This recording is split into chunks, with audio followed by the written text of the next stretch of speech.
Welcome to GearHeads. Today we're showing you how to do an oil change. Now we've done a lot of how-to videos on this channel. For some reason we haven't done the simplest, most common job of all. So we're gonna go ahead and tackle that and show you guys how to do it today. If you've never done one before, don't be afraid. It's a very easy job to do. It's a very similar process no matter what car you're doing it on. This is my wife's 2007 Mustang GT. But, you know, it's the same idea if you do it on a Honda, a Mazda, Toyota, whatever. Basically, you're just going to drain out the oil and you're going to replace your oil filter and fill it up with however much oil you need and whatever type your engine calls for. So we'll talk a little bit about that in a minute, and get started. And by the way, the biggest reason to do this is just because it's a good thing to know how to do. It's nice to be able to understand things about your car, but I'm not gonna lie and say you're saving money when you do it, because you're really not. These days oil changes are so cheap, but personally I don't like taking the car and dropping it off at Jiffy Lube or places like that. Sometimes they make mistakes. I personally know a few people who actually had their engine get toasted because they didn't put the oil filter on right and it drained all the oil out, or they stripped the drain bolt and put it on too tight and pulled the threads out or whatever, and they lost all the oil and the engine cooked. So, you don't want to go through that. Yeah. But anyway, ready? Let's get started. All right.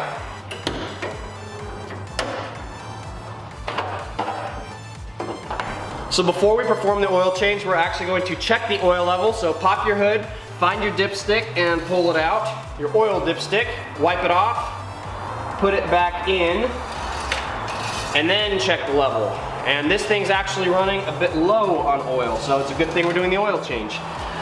It's important though always to check the oil level and see the condition of the oil before you do the oil change, because whether you're doing conventional oil or synthetic and doing it at intervals of 3,000 miles, 5,000, maybe 7,000 depending on your car and what oil you're using, it's good to keep an eye on the level, and it tells you how much oil you may have leaked or how much oil the engine might have burned since your last oil change. It's a good idea to keep an eye on that just so you know the health of your engine and you can make sure that you don't run low on oil. If you go to do an oil change and you've got almost no oil in there, you probably should be adding a little bit in between oil changes if your engine needs that. So let's go ahead and get started. First thing you want to do is jack up your car and safely put it on jack stands.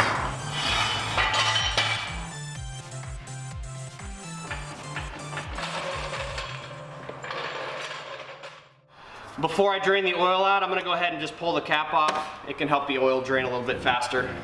So before we get under the car, get a drain pan so you can drain the oil into it so you're not spilling on the ground and all over your face. That's not fun.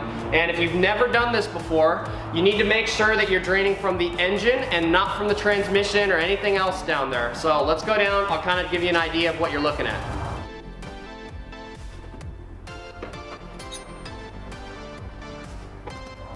Okay, so like I said, if you've never done this before, it's important that you're draining the engine oil out and not your transmission fluid or anything else. Now, this is a rear-wheel drive car, so the engine is longitudinally mounted front to back. The front of the car's over there, back of the car's over there, engine facing with it. But if you drive like a Honda Civic or Toyota Corolla or anything like that, the engine will be transverse mounted, meaning it's facing horizontal in the car. Now, some cars have a transmission that looks similar to this, and it's kind of like a silver color, and the oil pan will be black. That's not always the case though. A lot of times transmissions, even on front-wheel drive cars, it'll have an oil pan that looks similar to this. You want to make sure you know which one's which. So before you crawl under the car, make sure you can pick out left and right which ones, or you know where the engine is and where the transmission is, so that when you get underneath you know what you're looking at. So anyways, let's go ahead and start here. This is a 13 millimeter, and I didn't do the oil change last on this actually because I'm a bad man, apparently, a bad husband. Let's see how tight it is. Yep. And this is why I hate taking the car somewhere else for an oil change. Always put way too much torque on the bolts. So this is a trick here. I'm using, it's a 13 millimeter, and I have a 14 millimeter wrench with me too, just in case I needed to do this, and I'm slipping it in to give myself a longer reach. There we go. And that cracked it loose. And now my wrenches are stuck together. Oh, see, I thought it was loose enough to spin with my fingers. Apparently not. There we go. That feels like it. No? Maybe? Come on. There we go. I'm gonna pick this up just so I don't splash too much. There we go. Ugh. I still got a splash in my face, even though I was trying to avoid that by holding the thing up. Do I have oil on my face? Yes. I do? Above your left eye. Left eye? This eye? Your left eye. My Is that your left eye? There you go. I didn't know if you meant your left or my left. I'm at your left eye. Oh, you were thinking ahead. Oh! It almost tricked me. Started going back that way. I'm getting bamboozled. All right, it's slowed down to a more slow drop. If you want to sit here and just wait until it stops dripping entirely, you're more than welcome to. But at this point, it's pretty much empty. So I'm just gonna go ahead and put the drain plug back in. Some drain plugs also have a crush washer on them, and it's a good idea to replace those once in a while because it keeps this thing from dripping. This one actually does not have that. All right, and then when you go ahead to tighten it down, if you really want to, you could use a torque wrench and look up the torque spec, but just don't go crazy. Just put it on until it stops. It should naturally stop at some point, right about, let's see, yeah, right about there. And so I'm just gonna give it not even a quarter turn, just a little bit more, and that's tight enough. And then go ahead and wipe it clean. And then the oil change place left this marker on it. I'm not gonna worry about scraping that off right now. So all right, oil's drained. Let's go ahead and do the oil filter next. All right, so slide your pan over under the oil filter. Now this is the one part that's quite different on every car. Go ahead and go online or on Google or whatever and look up where your oil filter is if you can't find it. Usually they're pretty easy to see, but sometimes they're hidden pretty well. I remember the first time I ever did an oil change on my Miata, I couldn't find the oil filter because it's kind of hidden under the intake manifold on the right side. But anyways, on this car, it's right here. And I already, I think, cracked it loose. The oil filter place put it on really tight. Yeah, see, once again, they over-tightened it. Come on. Come on, let's go. You can also get oil filter wrenches. They sell those if you want one to make this easier for yourself if it's too tight. And this might splash a bit, so watch the camera, my friend. Oh, I'm missing. I'm missing. There we go. Yeah, and I'm actually just gonna let that drain for a second because I don't want to make a bigger mess. Here we go. All right. I like that this one's pointed a little bit downwards and not just straight horizontal because those ones always drain a lot while you're trying to pull it off. So anyway, here we go. Woo! There goes more. All right. All right. And then I'm actually, for now, I'm just gonna set that in the oil. I'm not gonna put it anywhere else. I'll take care of all that stuff in a minute. All right, so here's my new oil filter, just a Napa Gold oil filter. Now, if you look at it, you can see there is the O-ring here on it.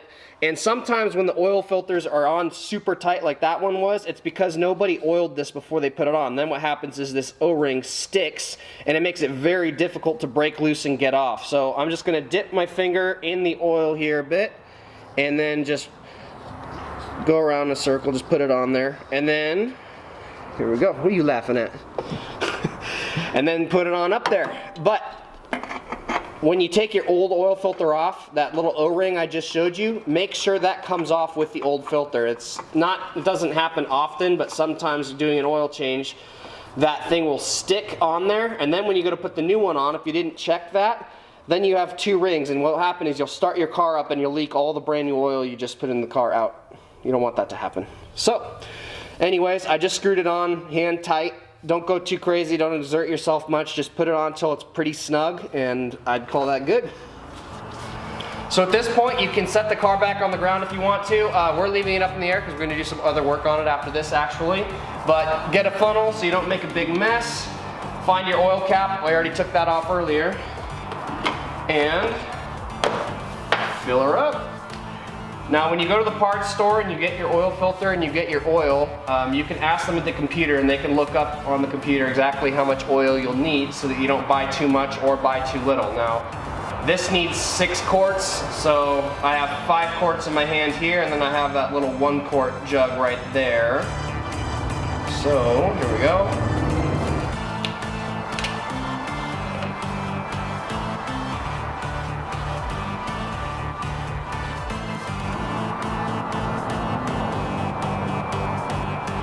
There we go, 6 quarts.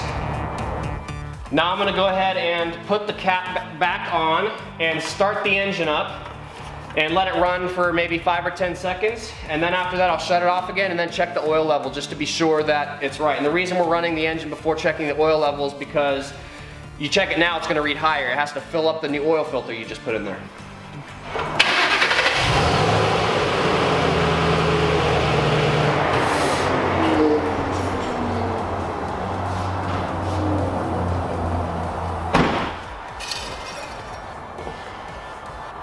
Here we go.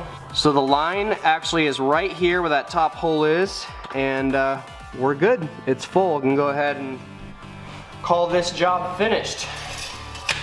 So the oil change itself is done, but now you might be wondering what you're supposed to do with the oil that you just took out of the car. Now that is just messy, so let me wipe this off real fast. The oil filters, I like to just wipe them off and then put them after they've had a chance to drain. I'll probably set it back in there after I empty this and let it drain a little bit more. But for now, that's fine. Just set it in there upside down. Now get your funnel, get the oil container that you, that's why it's also nice to buy the big jugs and not get a bunch of small ones, because those are a pain in the butt to fill. But,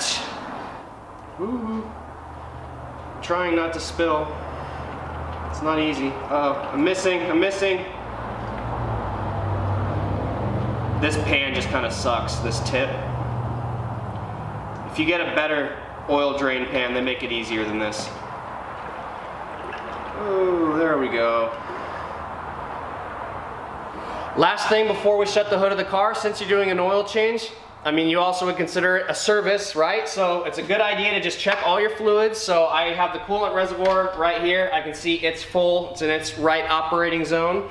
The power steering fluid also is good, and so is the brake fluid. So, you know, every car is gonna have these things in different spots. You might wanna do a little research, but just remember when you're doing an oil change, it's always a good idea and a good excuse to check everything else out while you're in there. Take a look at your hoses, take a look at your belts, make sure they're not cracking. But anyways, yeah, that is how you do an oil change. Thank you guys so much for watching. As you can see, it's a very simple process. It's only a 10 or 15 minute job. If you haven't done it before, don't get down on yourself if you accidentally spill oil everywhere. My first time doing it, I definitely destroyed my driveway and caught a lot of oil with my mouth and my hair. And Dad yelled at him. Ton of trouble, not a great process. But hey, trial and error, you'll definitely get better at it. Yes.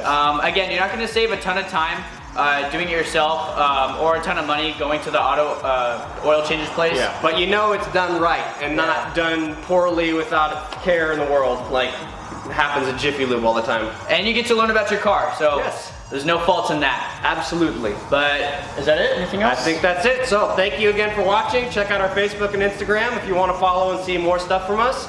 And as always, keep wrenching.